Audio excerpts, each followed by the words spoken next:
ជម្រាបសួរពុកម៉ែបងប្អូនទាំងអស់គ្នានៅនឹងខ្ញុំណែនាំអំពីវិធីឆ្ពង់ថែស្បែកចឹងណាអាហ្នឹងមុនទឹកពុះយើងដាក់វាដាក់ក្រូចសើចហើយដាក់ក្រូចដាក់ស្គល់ស្លឹកគ្រៃអីចឹងណាឲ្យវាពុះមកសន្ទុះហើយឲ្យវារាំងពុះឲ្យខ្លាំងហើយចាំយើងដាក់អំបិលបន្តិចមកយើងឆ្ពង់មួយអាទិត្យ2 ដងទៅឲ្យស្បែកយើងចាំចឹងណា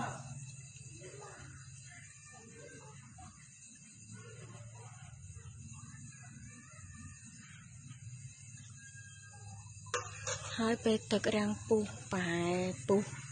80% យើងដាក់អំបិលចូលបន្តិចទៅ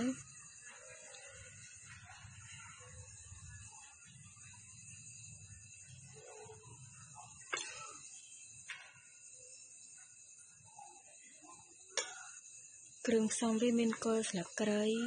ក្រូចសើចនិងក្រូចឆ្មាហើយនឹង